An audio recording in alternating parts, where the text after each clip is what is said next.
o verso 2, antes dessa fala que eu vou ter, olha o verso 2, do capítulo 1. Capítulo 1, verso 2 de Isaías. Ouve, ó céus, e dai ouvidos, ó terra, porque o Senhor é quem fala. Olha que bonito isso aí, né? Criei filhos e os engrandeci, mas eles estão revoltados contra mim. O boi conhece seu possuidor e o jumento, dono de sua manjedoura, mas Israel não tem conhecimento. O meu povo não entende. Caramba, Deus criou esse povo como um filho, mas esse povo age mais tolamente do que um animal. Um animal é capaz de reconhecer quem o ajuda. Cachorro, quem tem em casa, sabe que dá comida. O cachorro, ele tem uma afeição, mas esse povo era de tamanha dureza de coração. Todos somos em termos de pecado, mas esse povo ele não se deu a conhecer, não se permitiu se abrir para Deus. E Deus confirma isso na sua palavra, sabe? Eu acho que seria mais do que motivo de Deus abandonar todo mundo aqui, abandonar aquele povo e acabar com o mundo, faz o mundo de novo, faz outro Adão e tal. Mas ele teve muita paciência com cada um de nós, ainda tem. Eu acho estranho, sinceramente, às vezes, tinha uma das coisas que mais me tirava a fé, sabe o que era? Era achar assim, cara, não é possível que tenha alguém tão bom. Porque eu começava a olhar a minha vida, eu olhava a minha safadeza, eu olhava todas elas, uma por uma.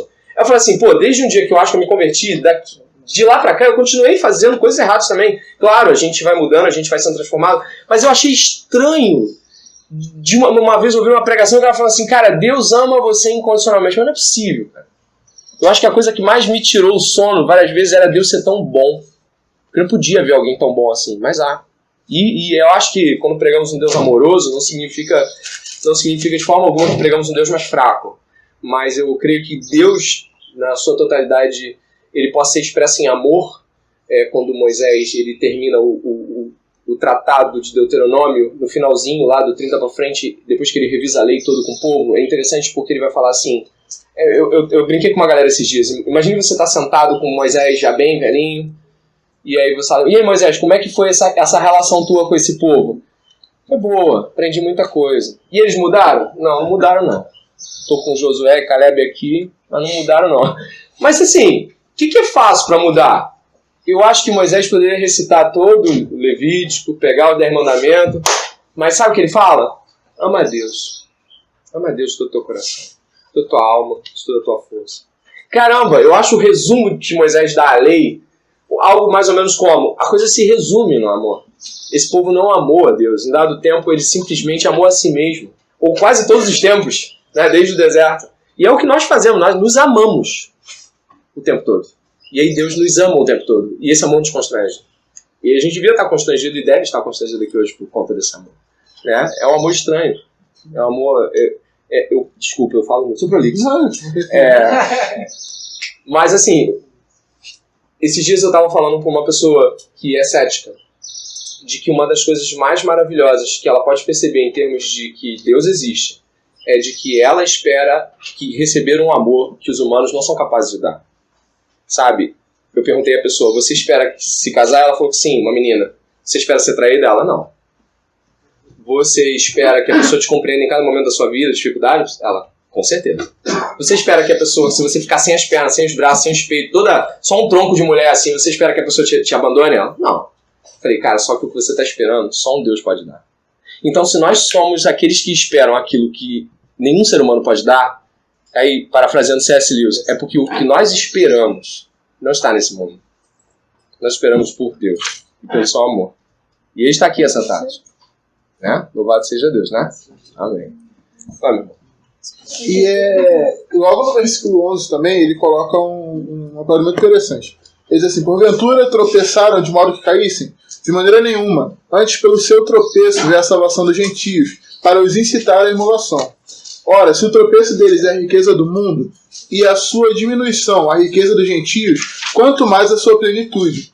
Mas é a vós, gentios, que falo, e porquanto sou apóstolo dos gentios, glorifico meu ministério, para ver se de algum modo posso incitar à emulação os da minha raça e salvar alguns deles. Porque, se a sua rejeição é a reconciliação do mundo, qual será a sua admissão, senão a vida entre os mortos? Se as primícias são santas, também a massa o é. E se a raiz é santa, também os ramos o são. E se alguns dos ramos foram quebrados, e tu, sendo zambujeiro, foste enxertado no lugar, deles e feito participante da raiz da seiva da oliveira, não te glorie contra os ramos, E se contra eles te gloriares, não és tu que sustenta a raiz, mas a raiz é ti. Né? Tem muito a ver com isso que você acabou de comentar, no sentido de que muitas vezes, eu digo isso porque eu já toquei em muitos lugares religiosos e cristãos e tal, as nossas canções dão a entender de que a gente busca Deus primeiro, né? Tipo, Senhor, vem até mim, esse tipo de coisa e tal, eu te busco, Senhor, eu te procuro, não sei o que e tal, mas Paulo deixa claro aqui de que antes da gente pensar em procurar, ele já estava procurando por nós. Ele já nos via. Né? E aí ele deixa mais claro ainda. Ele fala que Deus nos vê desde lá atrás com o próprio povo de Israel. Né? Enquanto o povo de Israel caía e a gente via a ascensão ou a queda do povo, vamos dizer assim, Deus já nos amava e tinha um plano para nos resgatar todos. E aí ele fala, não, eu estou falando isso porque eu sou apóstolo a vocês, gentios. Ele vai falar isso no versículo 13. Né? Mas é a voz gentios que fala, porquanto sou apóstolo dos gentios e glorifico o meu ministério. Ou seja, Paulo deixa claro que Deus é soberano sobre todas as coisas. E mesmo mediante os nossos erros, Deus usa isso para poder trazer o povo dele e revelar o seu amor, através até dos nossos problemas, até das nossas quedas, das nossas fraquezas, das nossas debilidades. Deus faz com que isso glorifique o nome dele. Não que ele te induza a errar, mas ele te traz para esse povo e ele mostra, é como se Deus estivesse, através do apóstolo Paulo, descortinando todo o plano da salvação para aquele povo. Aquele povo que muitas vezes se achava menor por não ser judeu, se achava menor por ser gentio, e ele começa a falar de que esse povo era quase que de uma outra espécie, e Deus ainda assim o enxerta. Enxerta não porque o poder está na galera que estava lá atrás, sabe? Não porque a seiva, o néctar, vamos dizer assim, estava no ramo, que eram os judeus. Ele fala, não, o problema, a questão não é deles, não são eles que sustentam a raiz, mas é a raiz que sustenta eles. E aprove a Deus enxertar vocês na mesma raiz. Portanto, se gloriem nisso. Esse é o meu ministério para vocês. Eu tô falando isso a vocês porque um dia esse Deus que era tão maravilhoso me enxertou nessa videira também, né? Isso é muito bonito, é muito interessante pra gente pensar. A gente pode abrir João 15 rapidinho e ler um trecho de João 15 como uma demonstração na fala de Jesus Cristo sobre o que Deus está passando. João 15, né? Tá indo aí? Foi, né? João 15 vai dizer assim, ó. Evangelho de João, capítulo 15. Eu sou a videira verdadeira, meu pai é o agricultor. Todo ramo que estando em mim não der fruto, ele o corta. Todo que dá fruto limpa, para que produza mais fruto ainda. Vós já estáis limpo pela palavra que tenho falado. Permanecei em mim, e eu permanecerei em vós. Como não pode o ramo produzir fruto de si mesmo, se não permanecer na videira, assim nem vós o podeis dar, se não permaneceres em mim. Eu sou a videira, vós os ramos. Quem permanecer em mim, e eu nele, esse dá muito fruto. Porque sem mim, nada podeis fazer. Esse final do 5 é que o pessoal não entendia. Ele não entendia que estar na videira, estar no Cristo, era o que de fato poderia fazer com que Israel fosse diferente de qualquer outra nação. Por mais que os tipos ficassem nítidos ao longo da caminhada, e a gente visse esses tipos o tempo todo, né? A gente olhasse para Moisés sendo tirado do rio, né, como que nascendo, né, como se tivesse um nascimento, o rio sendo um Deus e Moisés sendo um tirado do rio, e a gente vê os tipos e a gente simplesmente conta as histórias para os outros como se elas fossem, por exemplo, quando o povo passa pelo Mar Vermelho, aquilo é um batismo, né, o povo está sendo batizado ali num novo tempo de relação com Deus, e a gente não vê esses tipos sendo revistos pelo nosso coração, né? Eu estou lendo um livro sobre adoração, né, um presente que a Daina me deu, um livro maravilhoso do Timothy Keller de Carlson, e o livro fala sobre como as adorações aconteceram ao longo da história da igreja e como o povo foi fazendo adoração no século XVI, século XV, XIV, igreja escocesa. Eu falei, gente, e todos que estavam realmente preocupados com a adoração, eles estavam preocupados de que Cristo fosse exaltado, de que Cristo fosse glorificado. Tem um trecho que me deixou perturbado. Tinha uma senhora, semi-analfabeta, numa igreja do século XVIII nos Estados Unidos. E aí, o século XVIII nos Estados Unidos foi um século, rolou muito antropocentrismo, né? Aí chegaram Charles Finney, alguns aspectos que trouxeram o culto mais para um aspecto humano. E aí, essa senhora, ela meio que estava vindo no movimento de trás e ela já estava velhinha. Para ter uma ideia, ninguém sabia o nome dela na igreja. Eles chamavam a mulher de 1880. Tipo, 1780. Eles sabiam a data de nascimento, um negócio assim. A mulher era muito velha. E aí, quando o pregador estava falando sobre a mensagem, Ele tava, pai, dai, Moisés e tal. Aí a mulher que tava lá de trás, exalte-o! E parava assim, imagina, aí toda a igreja parava assim. E aí se o pregador começava a falar muito sobre homens, sobre como somos importantes e interessantes, a velhinha, exalte a Cristo! E parava e sentava de novo. Imagina uma velhinha dessa na nossa igreja. Você imagina a velhinha, né? Lá, você começa a falar dos seus grandes feitos, seu grande testemunho, ela levanta, exalte-o! E eu fiquei olhando como as pessoas ao longo da história da igreja, elas pensaram em termos de exaltar a Cristo. Eu estava lendo um feito de uma igreja escocesa, e aí eu não sei se era comum a todas as igrejas escocesas, mas era comum aquela paróquia ali, quando a igreja não tinha a Bíblia no altar. As pessoas tinham Bíblia, 1600 e lá, mas a igreja não botava a Bíblia no altar. E aí quando a Bíblia entrava pela porta, a igreja se levantava. Olha que legal. E aí todo mundo ficava de pé até que a Bíblia era colocada no púlpito e ela era lida. E só depois que ela era terminada de ler, o pessoal sentava. E as pessoas que eram visitantes perguntavam, por que vocês fazem isso? Não, porque a autoridade não está naquele homem, a autoridade está nas Escrituras. E quando ele lê as Escrituras, a autoridade repousa sobre ele. E nós reverenciamos a autoridade de Deus. Nossa, sim! Por quantas coisas a história da igreja pode nos ensinar a exaltar Cristo de um modo que não seja um zelo tolo, mas algo vívido. Eu sei que aqui a gente não tem muitos parâmetros formais, né? É tudo muito solto. Minha avó apareceu ali e eu dei tchau pra ela. Mas eu sinto a certeza de que existem corações aqui que precisam da exaltação de Cristo hoje. Precisam que Cristo seja exaltado e que você possa realmente se alimentar dessa glória. Como o Paulo está falando de glória aqui, me lembro de um livro que li do John Piper, que é A Supremacia de Deus na Pregação. E John Piper fala que ele preparou um sermão sobre Isaías capítulo 6. Ele preparou o sermão e quando chegou na aplicação, o Espírito Santo falou no coração dele e falou assim, não faça aplicação, leia o texto e diga quem eu sou. E ele falou, mas eu não faço sermão sem aplicação. Eu acho que ele ficou lá com uma doideira reformada lá e ficou um negócio, né? Calvino chamando ele, aí o que aconteceu? Ele não aguentou. Aí ele ouviu a voz de Deus, ele pregou o sermão e saiu frustrado.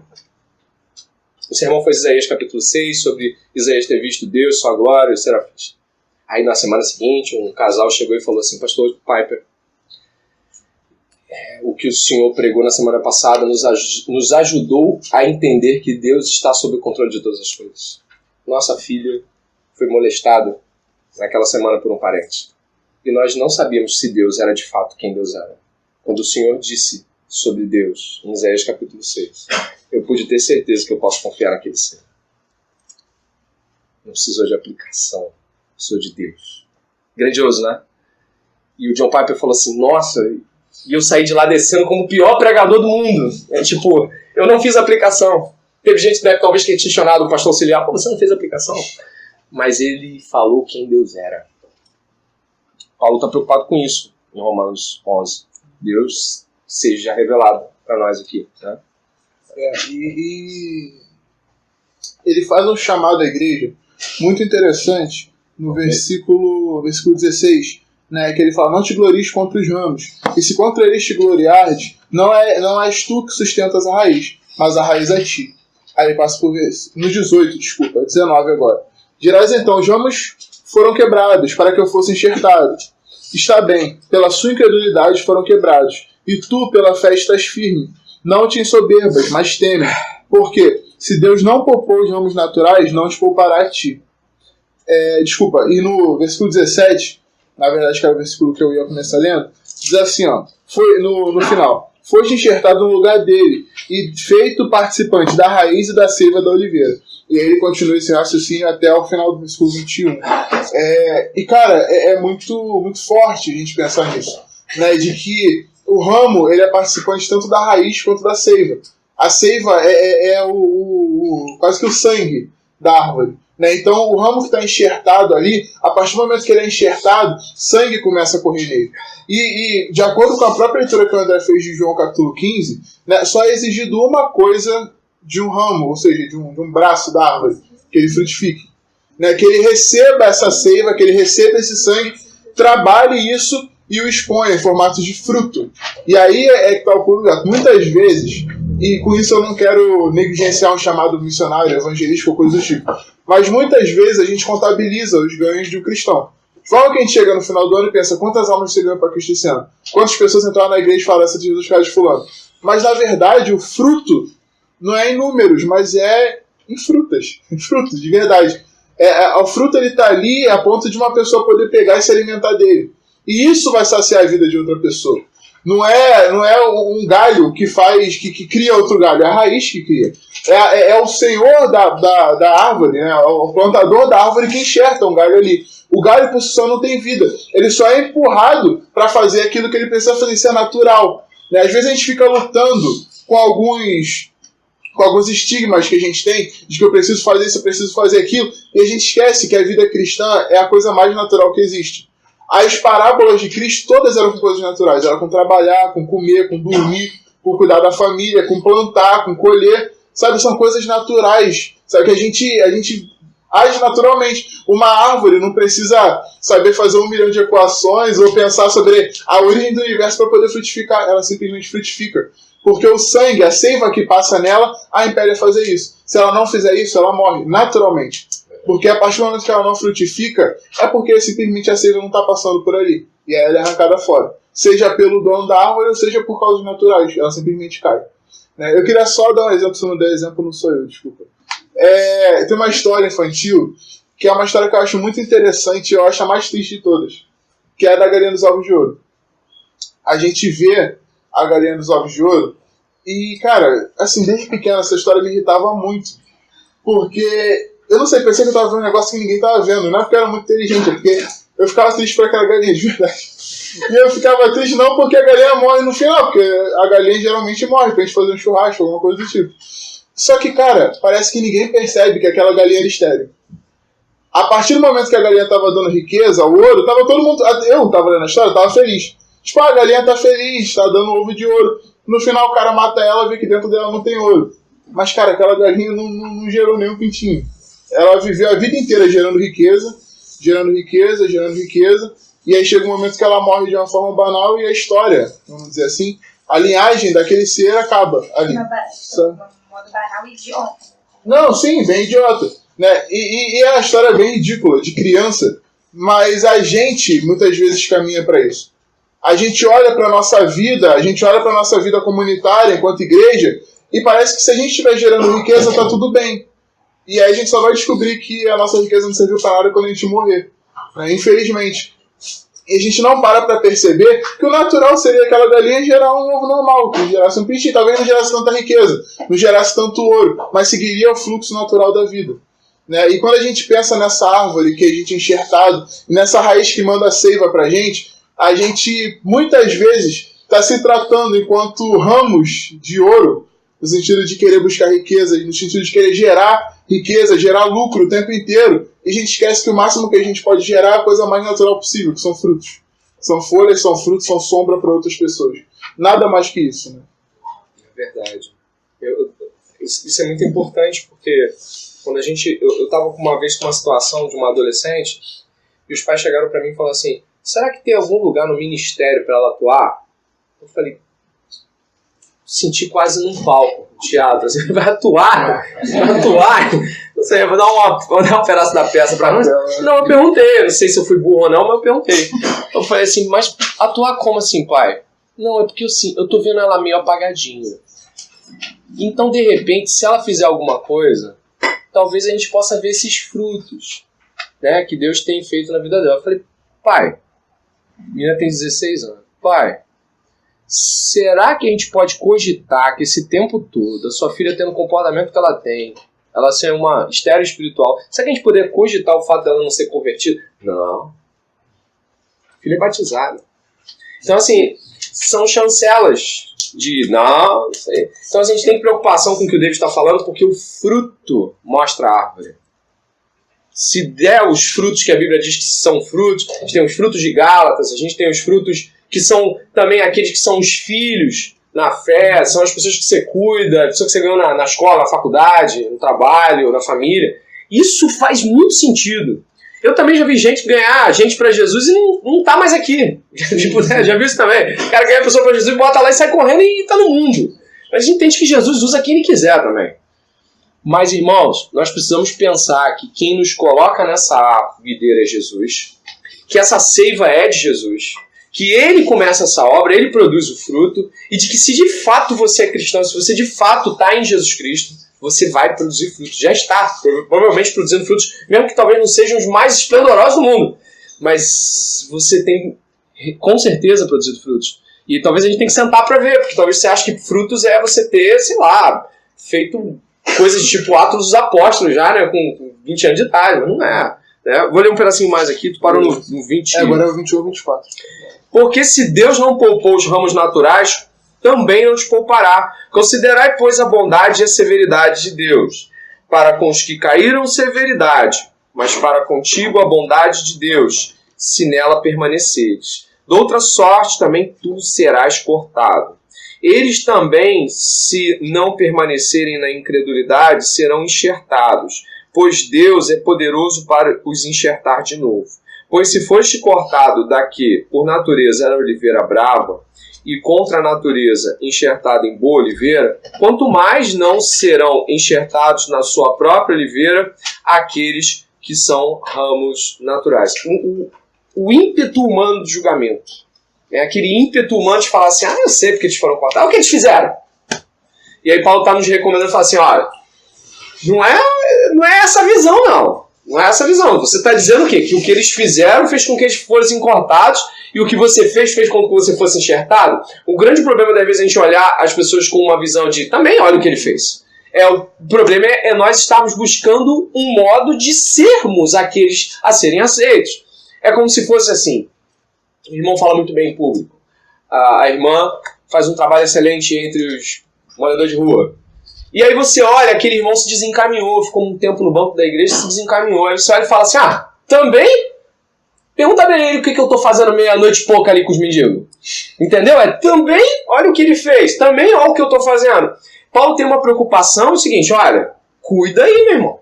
Se tu está achando que Deus não pode fazer com você o que fez com eles, você tem algum crédito para oferecer ao ponto de achar que não vai ser cortado?